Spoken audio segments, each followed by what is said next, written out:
Warning: this work of fiction, intended for adults, contains strong language and graphic depictions of violence. Discretion advised.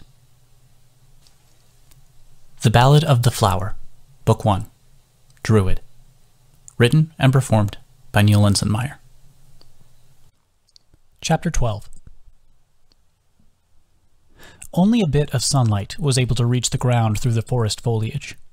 Adam had his bow ready, an arrow nocked, and moved silently and slowly. Tara was following close enough behind to support him, but back far enough to be safe if something should happen. In a few minutes, they reached the stream, or at least a stream, moving away from the mountains and further south. Adam pointed at the riverbank, and Tara could see the barest outlines of small footprints in the mud. She nodded, and they carried on deeper into the woods. They followed the stream for the most part, but after a while they had both lost the trail. Adam started to look further and further away from the water, and Tara watched his back.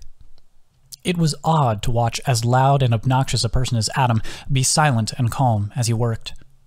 Methodically retracing steps back and forth between the river and the last bit of trail, Adam found a slight impression under some pine needles. Tara thought it could be a print, but Adam seemed more than certain. He moved away from the river, into the woods, and Tara felt no choice but to follow. He seemed to be moving more quickly now, only taking brief glances at different spots. He gave a sort of frustrated sound and turned to Tara. "The trail goes cold here," he said, putting his bow back on his shoulder. "Any ideas?" Tara looked around, trying to find some animal in the trees. She saw a bird and called to it politely. "Excuse me," she said. "My friend and I are looking for a little halfling girl. Have you seen her?" The bird gave her a look and flew deeper into the forest. "Follow her," Tara said, starting to run after the creature. Adam was behind her, his long legs carrying him easily through the terrain. In the low light, it was hard to see the bright bird flitting in between the tree branches, tweeting occasional directions and warnings. The little red bird was a blur through the treetops, but Tara and Adam ran hard after her. Without any warning, they were in a clearing. The grass was gone, and the trees surrounding them were covered with scratches and scars. Adam pushed Tara to the ground and laid low next to her. It was only a shape at first in the twilight of the woods.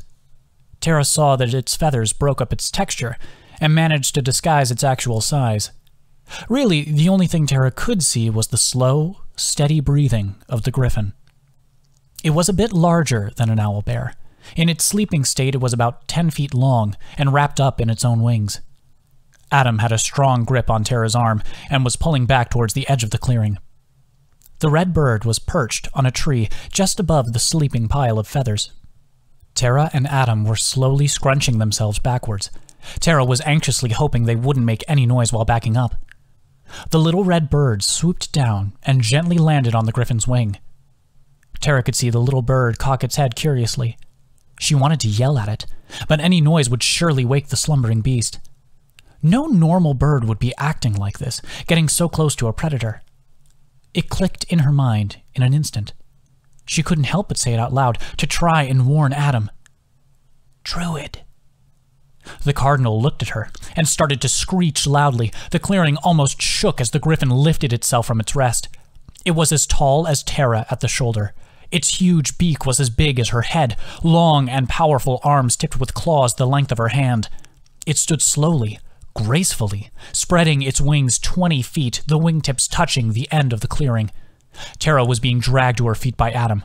"Run!" he said, clanging his swords together. "It can't fly in the woods. Stay low and run!" Tara tore herself away from the clearing, the griffin obviously more annoyed with Adam. She glanced back to see it charging, and Adam rolling away into the woods. Where was the bird? She had to find that bird. The red was a flash past her eyes, singing noisily as it flew deeper into the woods. Tara would have more luck keeping up with it on foot, rather than try to follow as a squirrel in the trees. She tried to keep her eyes forward, tracking the bird slowly, and tripping a bit over the dense foliage on the ground. She broke through a rough patch of thorns, and finally fell to the ground in front of what looked like an abandoned cabin. She brought herself up to her feet. "Hello?" she called a bit desperately. "It's okay. I'm a druid too." She quickly switched to and from a squirrel to prove herself. "I'm just looking for the halfling girl." The cabin door was already open, and the red bird landed on the broken step. There was a whooshing sound as the druid transformed. She was very pretty. She had black hair like Tara, but it was well kept and tied in braids around her shoulders. Her clothes seemed hand-sewn, but so delicately that they looked like they might have come from Marciella's shop. Her thin face looked at Tara with a curiosity she thought only Barney might have. "Luna?" Her voice was quiet and calm, but definitely cautious.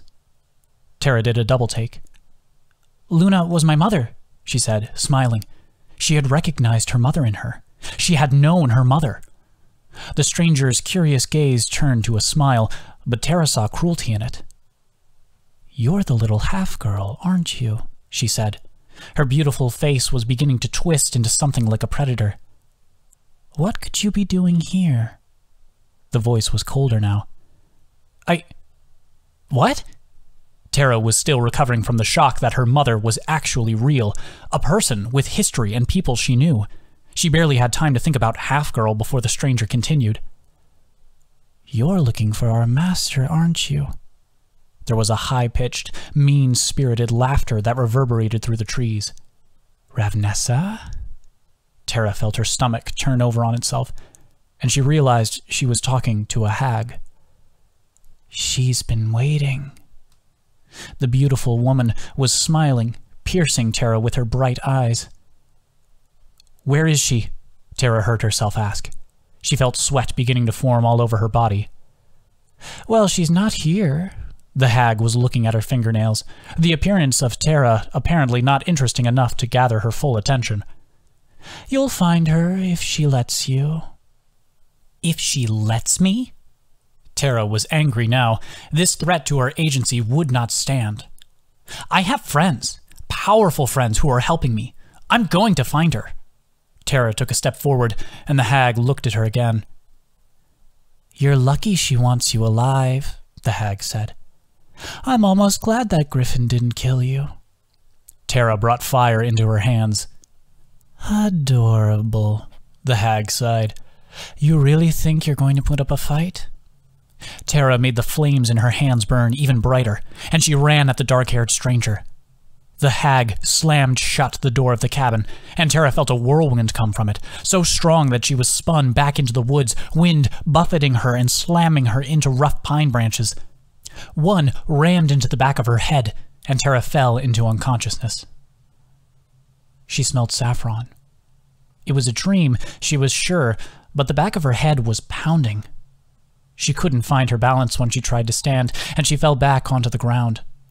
The soil seemed to be healthier from what she could see through her blurry eyes. Tall grass was around her. She tried to stand, but again the earth seemed unsteady beneath her, and she fell. "Mom?" she called out. Her voice sounded dry. "Mom?" she called again, stronger now. She managed to get to her knees. "I fixed the field, Mom."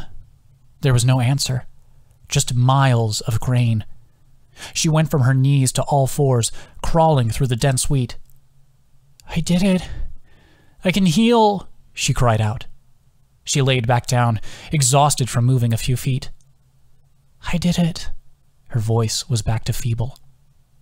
There was laughter in the wind, cold wind laughing at her. Not just the hag, but other voices, Carson and Adam, Barney and Siri, laughing at how powerless she was. Someone was in her dream. Tara listened carefully, finding the hag's laughter first.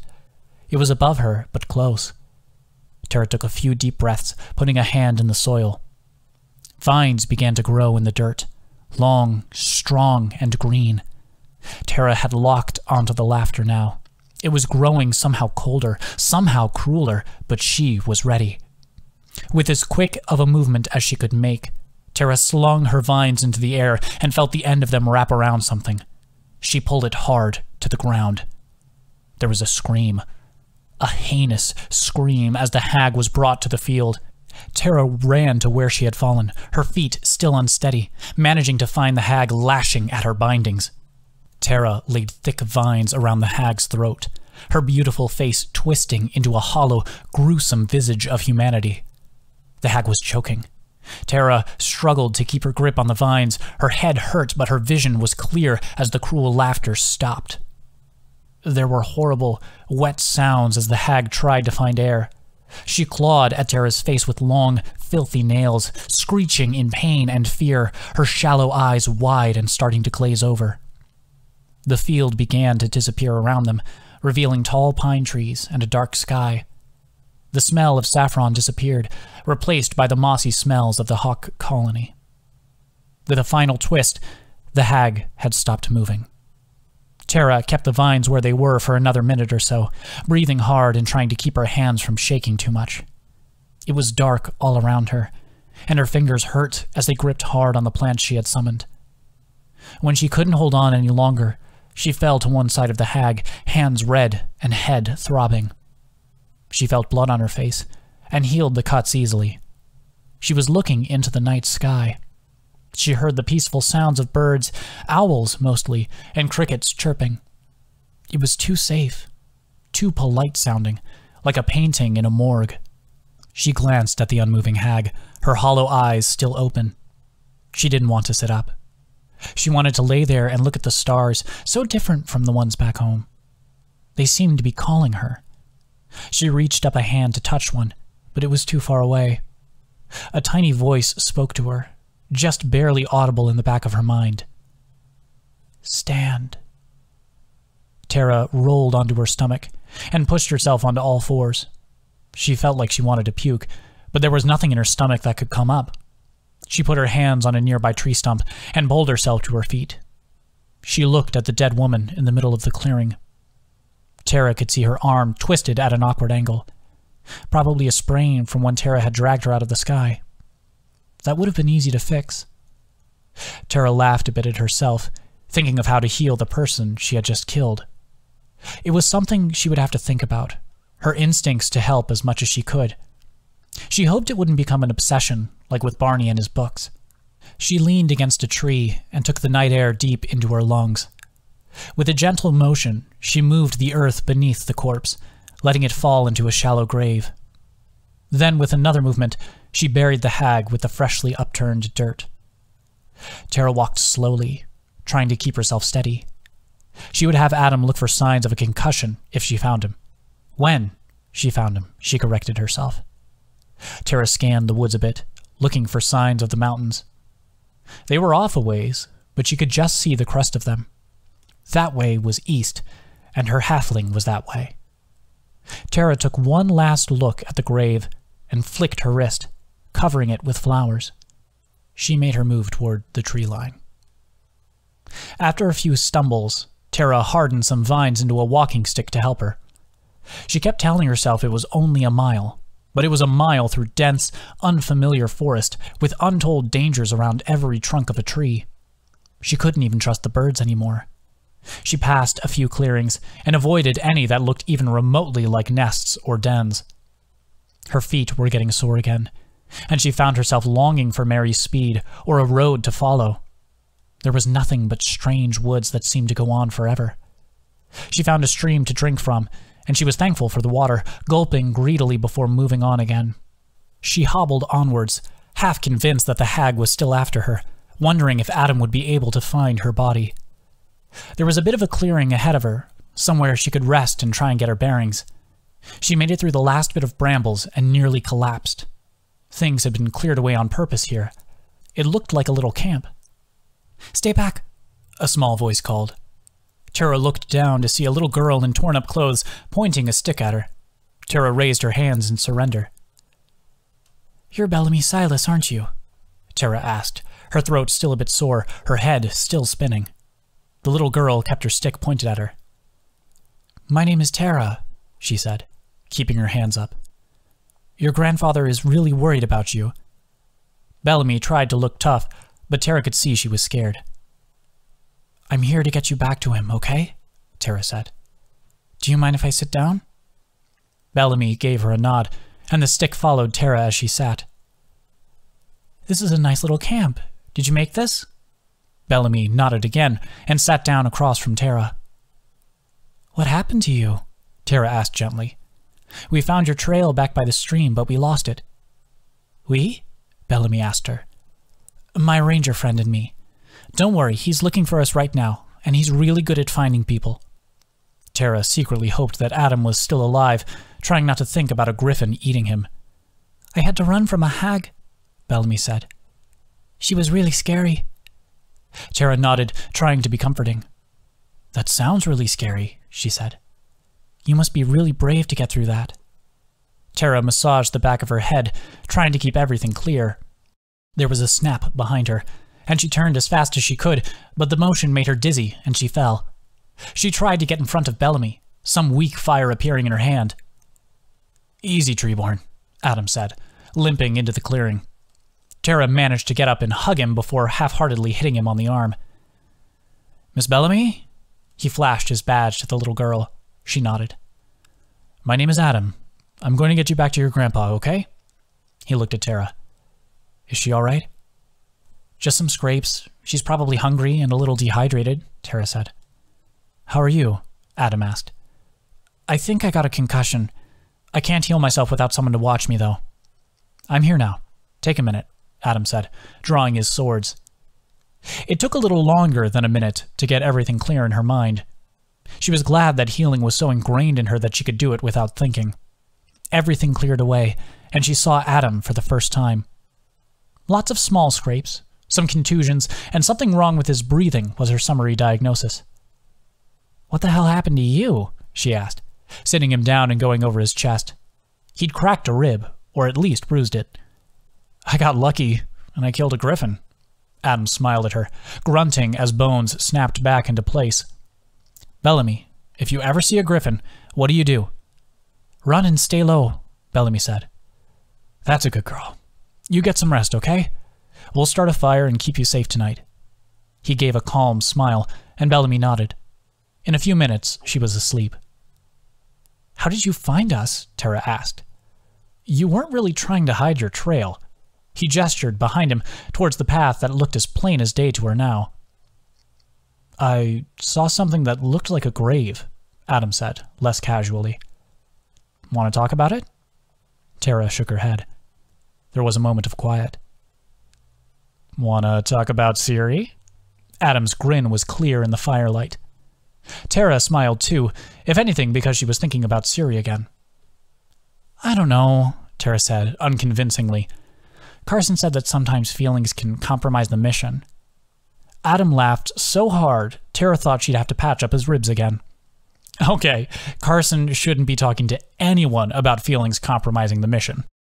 Adam crossed his arms. "Story time." Tara laughed a bit and leaned closer. "And you can't tell Carson I told you this, because he'll know it was me and he will not be happy." Tara nodded, putting her chin in her hands to listen. Okay, Adam started. "So, this was when we were stationed back in the capital. Carson was still pretty low ranking, but he was starting to make his way up the ladder. We weren't doing any task force stuff, not like this, but he was in charge of a few people." Adam stretched his arms. "So we go out one night on leave, and I'm trying to be a good right hand, you know? Talk Carson up, introduce him to cute guys, all that good stuff. He sees this half-elf guy, right? I think he's cute, like passable, but Carson just falls so hard, like a brick for this guy. So they hit it off, and I leave them alone for a bit, wondering what's going to happen, hoping everything goes well, because, you know, it's been a while since Carson has been with anybody. So I leave, tell him I'll meet him up at camp, and just leave him to it. Next morning, right? Everyone is hungover, the whole camp was out drinking, and I get woken up by Carson running into the tent and screaming at me, saying that he doesn't remember the guy's name. I'm sitting there thinking, well, how good could he have been if you don't remember his name? But Carson is not having any of it. He wants to find this guy. And you know how Carson can be. He gets a little intense when the situation doesn't always call for it, you know? Tara was nodding, entranced by the situation. "This fucker," Adam leaned in, his hands close together. "This fucker mobilizes 50 troops and 20 Kingsguard to find his one-night stand. He puts out a search and rescue call, essentially, for this half-elf that he met last night at the bar." Tara had begun to laugh uncontrollably, thinking about Carson going door to door to find a lover. So the entire camp is looking for this guy, right? Like soldiers and government workers, and eventually we find him trying to hide out in a safe house because his friends have been talking to him like, "What did you do? There are people trying to find you and they look really serious." So we find him, and the order was to bring him to Carson, right? So we parade this terrified guy through the streets of town into a military base, and of course he's screaming about how he didn't do anything, how he doesn't want to be executed, all this stuff. Adam was laughing too now, trying to catch his breath, apparently remembering everything very clearly. So we bring him to Carson, and Carson asks this poor bastard if he'll go on a date with him. What did he say? Tara asked. No! Of course he said no. What kind of psycho uses his position in the military to find someone he slept with? What, you thought he'd be flattered? Adam and Tara were laughing hard now, and the clearing seemed to echo their laughter back in on themselves. The boss was so mad, Adam started again. She was so mad that she demoted him. No way, Tara said. Yeah, she demoted him so far that I outranked him for like a couple weeks. Adam's eyes were glowing now. And you know Carson, right? He's got to stick up his ass for the chain of command, so he was doing exactly what I told him to. Tara thought she could see where this might be going, and Adam was laughing too hard to continue. So I put him on patrol, right? Adam laughed. And I make him patrol the section of the city where that half-elf worked every day for a month. No, come on. Tara was beginning to feel a bit bad for Carson at this point. It was so funny, Tara. Adam was taking breaks to laugh. Oh man, he was so mad. Tara had taken to smiling now. Her cheeks hurt from laughing, though. So after that, of course, I get demoted, and we have to work our way back up again. Adam was leaning on the trunk of a tree, smiling broadly. But yeah, we all do stupid things when we like someone. Don't feel too bad about it. What have you done? Tara asked him. Huh? What stupid stuff have you done because you like someone? Tara said. Adam looked bashful and whistled. Where do I start? He asked the stars. Why don't you start with Juniper? Tara asked slyly. Adam looked at her. Well, it's getting late, Adam said, standing up. What? No, come on, one story. Tara was already setting herself on the ground next to a sleepy Bellamy. You already got one story, and that was probably one too many. Get some sleep. You're going to be my right hand tomorrow. Adam was looking off into the woods, double-checking that they were safe. Tara was too tired to argue, and felt herself falling asleep almost instantly. She woke up, holding Bellamy close to her. Apparently, they'd both gotten cold during the night and found each other by the fire. Adam looked tired, but seemed to still have his wits about him. Bellamy was a barrel of questions as they moved back through the woods. Everything from if Tara and Adam were married to if they were going to fight another griffin. Before too long, they reached the fields and found Zephyr and Mary patiently waiting for them. Bellamy rode with Tara, and they stayed right next to Adam. Tara noticed that he had become rather sullen, a bit more on his guard than usual. Is something wrong? She asked. Bellamy's tiny hands wrapped around her. Look at the fields, he said, sounding almost grumpy. Tara looked around and saw that they were surrounded by little green sprouts in the Silas field. It didn't seem so out of place to Tara, but all of the other fields were brown and dreary. They didn't say anything more about it. The old halfling was overjoyed to see his granddaughter, and he thanked the two of them so much that it sounded like nonsense. And my fields are looking better than ever, he cried at last. That's a good omen, a sure sign our luck is turning. Adam smiled and nodded. More than happy to help, sir. Adam gave a tilt of his head, and Tara was back up on her horse. It seemed to take less time to get back to the governor's palace after spending so much time out in the wild. The world was getting bigger and smaller at the same time. Juniper greeted them at the door. Tara could see she was wearing makeup to show off her high cheekbones and bright eyes. Tara also smelled some light perfume coming from her. Adam hadn't had time to prepare, but he did have a ruggedly handsome air about him. Adam? Juniper? Tara really wanted something to happen, but they just followed Juniper into the building. Any troubles on the job? She asked, almost as a second thought. Killed a griffin a few miles into the woods. If you see any more scavengers around there, that's why. Took out a hag, too, Adam said, relaxed. Tara could feel rage coming from Juniper, a jealous rage that she was very interested in. Good work, Juniper said through clenched teeth. In a second, she regained her composure. I found your ranger, and good news, he's retired. She held out a scroll of paper. He's out around the Darius Islands. He was also commissioned to North Brimia around the time you specified. Adam took hold of the paper, and there was a brief tug of war before Juniper finally let go. I appreciate it, Adam said. Give Hale our best. We'll be going. Adam turned towards the door, but Juniper turned him back with a thin hand, holding him close, her eyes locked with Tara. Rumor is, Juniper said, that the Silas farm already has sprouts, even though they only finished seeding yesterday. Tara felt afraid, but tried to stay calm. Would your little Druid friend know anything about that? Adam spoke before Tara could. Druid? What do you... Oh, my joke from the other day. His voice was just as relaxed as ever, but Juniper was still staring into Tara. It's like you said, June. Adam smiled. I'm a liar. Juniper looked back at him. Nothing to bother Hale about, surely, Adam finished. Juniper let go of his collar and pushed him towards the door. Get the hell out of my colony. End of chapter.